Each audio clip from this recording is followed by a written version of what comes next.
बिस्मिल्लाहिर्रहमानिर्रहीम। अस्सलाम वालेकुम एट्थ क्लास।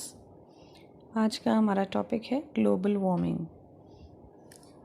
इससे पहले हम effects of different pollutants on the environment देख चुके और देख रहे थे कि एनवायरनमेंट के ऊपर डिफरेंट पोल्यूटेंट्स कैसे कैसे असरअंदाज होते हैं। और उनमें सबसे पहले हमने देखा ग्रीन हाउस इफ़ेक्ट।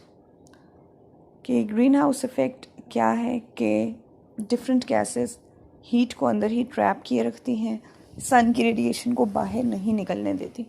जब उस सन की रेडिएशन को बाहर नहीं निकलने देंगी तो एज अ रिज़ल्ट हमारे पास ग्लोबल वार्मिंग का फिनोमेना होगा। जिस वक्त ग्रीन हाउस गैसेस किसी किस्म की हीट वेव्स को या रेडिएशन को अर्थ के एटमॉस्फेयर से बाहर नहीं निकलने देंगी तो वो तमाम टेम्परेचर इंक्रीजिंग रेडिएशंस अर्थ के अंदर ही ट्रैप्ड रहेंगी और अर्थ के एटमॉस्फेयर के अंदर ट्रैप रहेंगी, तो वक्त के साथ साथ अर्थ के टेम्परेचर को इंक्रीज़ करने का सबब बनेंगी। सूरज ने तो कॉन्टीन्यूसली चमकते रहना है और अपनी रेडिएशन सन को अर्थ की तरफ भेजनी है। एज अ रिज़ल्ट अर्थ का टेम्परेचर वक्त के साथ साथ बढ़ता जाएगा and that increase in the temperature of the earth is called global warming. The term is used to describe increase in the average temperature of the biosphere is called global warming. Biosphere अर्थ की वो portion है जहाँ पर life exist करती है, जहाँ पर लोग रहते हैं. That portion is termed as biosphere. Increase in the average temperature of the earth is termed as global warming. What is the cause of global warming? The first reason is the human activities such as burning of fossil fuels has led to an increase in the concentration of greenhouse gases. Increase in the concentration of greenhouse gases. Human activities में जैसे जैसे green house gases की concentration बढ़ेगी atmosphere में, sulphur dioxide और different emission of gases, sulphates बनेंगे, तो ये चीज़ें तमाम की तमाम they lead to an increase in the temperature of the earth. Green house gases, burning processes and different sulphates, aerosol sprays, ये तमाम की तमाम चीज़ें कंबाइंड होकर अर्थ के टेम्परेचर को इंक्रीज़ करती चली जाती हैं. एंड मोस्ट ऑफ इट 99% इसकी रीज़न क्या है? ह्यूमन एक्टिविटीज़, इंसानों की जो एक्टिविटीज़ हैं. That is basically the reason of global warming. Reasons हमने ग्लोबल वार्मिंग की कर ली कि human activities, green house gases का इंक्रीज़, बर्निंग प्रोसेसेस का increase, different artificial aerosol sprays का इंक्रीज़, ये तमाम की तमाम ultimately lead to an increase in the temperature of the earth. Next main चीज़ ये है कि अगर ग्लोबल वार्मिंग हो रही है तो इसका इफ़ेक्ट क्या है हमारी एटमॉस्फेयर पे. इफ़ द लेवल, पहली बात टेम्परेचर इंक्रीज़ होगा तो क्या होगा कि फर्स्ट ऑफ ऑल आप पॉइंट बी से स्टार्ट करें. पहली पॉइंट ये है कि glaciers of the world are melting at a faster rate which causes floods in the river. देखते हैं आप जनरली फ्रीज़र से बर्फ़ को निकाल के जैसे ही बाहर रखेंगे, आजकल वैसे भी गर्मी है, जैसे ही उससे ज़रा सा हायर टेम्परेचर मिलना शुरू होता है बर्फ़ मेल्ट होना शुरू हो जाती है. तो वही ग्लेशियर्स जो कि अर्थ के ऊपर एक ख़ास किस्म के इकोसिस्टम्स को मेंटेन करके रखते हैं, जब टेम्परेचर बढ़ता चला जाएगा तो उसमें मेल्टिंग का प्रोसेस तेज़ हो जाएगा. ऐसा नहीं है कि नॉर्मली मेल्टिंग नहीं होती, नॉर्मली मेल्टिंग होती है. समर्स में मेल्टिंग होती है और विंटर्स में दोबारा उनके ऊपर बर्फ़ पड़ जाती है और वो शीट्स ऑफ ग्लेशियर्स बिल्डअप होती चली जाती हैं. लेकिन ग्लोबल वार्मिंग की वजह से आपके पास ये मेल्टिंग का प्रोसेस निस्बतन फास्टर होगा which will cause floods in the river. आप ज्योग्राफी वगैरह में भी पढ़ चुके होंगे कि पहाड़ों पर जितनी बर्फ़ पिघलती है वो फिर आहिस्ता आहिस्ता मुख्तलिफ दरियाओं में शामिल हो जाती है. यही दरिया और सारी वाटर बॉडीज़ फ्लो करते करते अल्टीमेटली आपके पास सीज में आके गिरते हैं.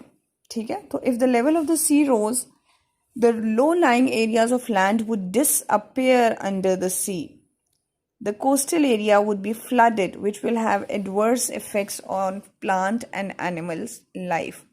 और इसी तरह से अगर सी लेवल इंक्रीज होता चला जाए, सतह समंदर जो है वो बुलंद होती चली जाए, सी का लेवल जो है, तो वो जो वाटर लेवल है that will lead to destroy the coastal areas, जाहिर है कि इवन कुछ एरियाज जो कि बिल्कुल ही सी लेवल के बराबर हैं, उन पे इवन समझा जाता है कि लाइफ या नेक्स्ट 100 ईयर्स में इवन कुछ आइलैंड्स या ऐसी जगहें बिल्कुल ख़त्म हो जाएंगी. Ice is melting in the polar regions. It is dangerous for the animals which are living in there. ठीक है, बहुत सारे एनिमल्स जो कि कोल्ड टेम्परेचर्स में रहने के आदी हैं, ऑफ कोर्स जब वहाँ पर आइस मेल्ट होगी और उन्हें एडिक्वेट टेम्परेचर्स नहीं मिलेंगे तो it would be very difficult for them to survive. Rainfall patterns may be affected by global warming. Biodiversity, that is the number of organisms living in an area, are also affected.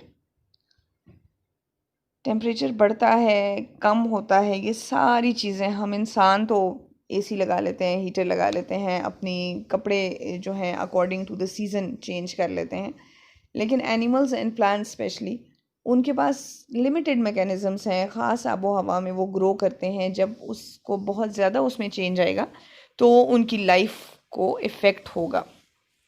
Climate change will affect agriculture and food production around the world. The amount of oxygen dissolved in the oceans may also decline with adverse consequences for ocean life. Water के अंदर जो gases dissolve होती हैं, they dissolve at specific temperatures. और अगर उससे ज़्यादा temperature बढ़ जाता है तो उनकी solubility पे असर होता है. तो all of these things and many others are result of global warming. ये बॉक्स क्वेश्चन है, इसको देख लें. Climate change was estimated to have been responsible for 3% of diarrhea, 3% of malaria and 3.8% of dengue fever deaths worldwide in 2004. जब temperatures change होते हैं तो insects के, germs के, bacteria, viruses की भी behavioral patterns change होते हैं और as a result आपके पास नई से नई diseases आती हैं. A paper by the research from the University of Oxford University and University of Florida published in the science magazine Nature in May in 2010 concluded that a warming climate has led more widespread diseases and deaths due to malaria. Generally भी आप देखते हैं सर्दियों में कीड़े मकोड़े, मच्छर, जितने भी इस किस्म के इंसेक्ट्स वगैरह, दे गो इनटू हाइबरनेशन, वो नज़र नहीं आते. जैसे ही टेम्परेचर बढ़ना शुरू होता है, गर्मियाँ आती हैं, तो all of them just come out of nowhere. ठीक है, मच्छर सर्दियों में बहुत कम नज़र आते हैं. तो ये तमाम चीज़ें हैं जो कि अफेक्ट करती हैं हमारे अर्थ को, और global warming results in large magnitude of disasters for us. ये एक पिक्चर है जस्ट फॉर रिप्रेजेंटेशन कि अगर 2009 में हमारा वर्ल्ड ऐसा है और ग्लोबल वार्मिंग हम इसी इंटेंसिटी से कंटिन्यू रखते हैं तो हाउ मेनी ईयर्स 2000 कहाँ तक पहुँच के हमारी ग्लोबल वार्मिंग इतनी बढ़ जाएगी कि हमारे अर्थ का ये हाल हो जाएगा. And actually really it's horrifying कि वाकई ग्लोबल वार्मिंग या अर्थ का टेम्परेचर इसी तेज़ी से बढ़ रहा है. और फिर ये नहीं है कि जस्ट टेम्परेचर बढ़ रहा है या आपकी आबो हवा में फ़र्क पड़ रहा है. There are a large amount of these climate change impacts on human health as well. कि हमारे हेल्थ में, आप सेंटर से शुरू करें इस फिगर को देखना, टेम्परेचर्स राइज होते हैं, वेदर्स जो हैं वो एक्सट्रीमिटीज़ की तरफ जाना शुरू हो जाएंगे आहिस्ता आहिस्ता. सर्दियाँ होंगी तो शदीद सर्दियाँ होंगी, गर्मी होगी तो शदीद गर्मी होगी, सी लेवल्स राइज करना शुरू कर देंगे. आप देखते हैं हर साल ही ऑलमोस्ट हर कोई यही कहता मिलता है कि जी लास्ट ईयर तो इतनी गर्मी नहीं थी या इतनी गर्मी तो आज तक कभी नहीं हुई. This all is result of global warming. अब इन सवियर वेदर, हीट, इन ये जितने भी राइजिंग टेम्परेचर, वेदर एक्सट्रीमिटीज़ और सी लेवल्स इंक्रीज़ होने की वजह से जो इम्पैक्ट्स हैं, इनको हम देखते हैं कि ये क्या क्या होते हैं या कौन कौन से इम्पैक्ट्स हैं. यहाँ से स्टार्ट करते हैं. हीट से क्या होगा? हीट स्ट्रेस, हीट स्ट्रोक जिसको आप जनरली कहते हैं, कार्डियोवैस्कुलर फेलियर, जब कॉन्टिन्यूसली आप हाई टेम्परेचर में रहते हैं, के अंदर से इलेक्ट्रोलाइट सॉल्ट्स का इम्बैलेंस होगा तो that would result in cardiovascular failures and disorders.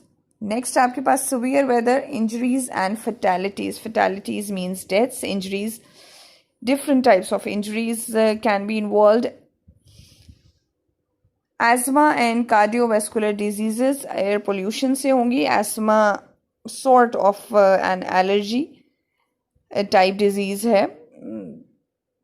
And cardiovascular diseases again malaria, dengue, encephalitis and many other vector-borne diseases. Vector-borne diseases वो हैं जो कि different insects से, bacteria से, मच्छरों से और इस किस्म की चीज़ों से जो कि एनिमल्स, प्लांट्स से डिफरेंट कैरियर्स के ज़रिए से एक से दूसरे इंसान को लगती हैं.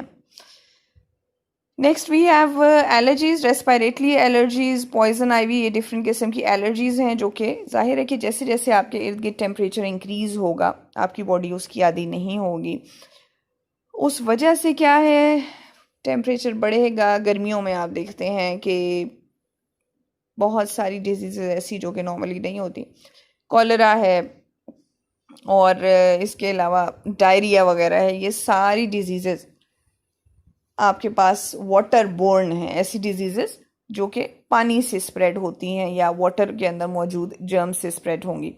इन्वायरमेंटल रेफ्यूजीज़ से मुराद ये है कि ऐसे लोग जो कि इन्वायरमेंटल एक्सट्रीमिटीज़ की वजह से एक जगह को छोड़ के दूसरी जगह चले जाएं. फॉर एग्जांपल एक जगह पे टेम्परेचर इतना ज़्यादा बढ़ चुका है या सर्दी इतनी बढ़ चुकी है कि अब वहाँ रहना उन लोगों के लिए बिल्कुल पॉसिबल ही नहीं है. तो आप कहते हैं कि they migrate from one place to another. एक हद तक तो ठीक है, इवन अभी भी पहाड़ी इलाकों में या जहाँ पे बहुत ज़्यादा बर्फ़ जम जाती है लोग मूव कर जाते हैं ऐसे इलाकों की तरफ. लेकिन that is part of nature. सर्दियों में बर्फ़बारी होगी, गर्मियों में टेम्परेचर वापस हो जाएगा and people are use to it. But जब आप अननेचुरल एक्टिविटीज़ की वजह से ऐसे रिजल्ट्स निकलेंगे तो they will be disastrous. Mental health, anxiety, despair, depression and post traumatic stresses. और ये भी हाई टेम्परेचर और क्लाइमेट चेंज की वजह से ह्यूमन हेल्थ पे होने वाले इम्पैक्ट्स हैं. And last but not the least, malnutrition, diarrhoea and harmful algal blooms. उसकी वजह से ये होगा कि आपकी वाटर एंड फूड सप्लाईज में कमी आ जाएगी. खुराक नहीं है, पानी नहीं है. How are living things going to survive and live? तो this was all about global warming. Next lecture में हम नेक्स्ट फिनोमेना देखेंगे कि एनवायरमेंटल पोल्यूशन के क्या क्या इफ़ेक्ट्स हमारी इन्वायरमेंट पे हो रहे हैं. Thank you. Have a nice day.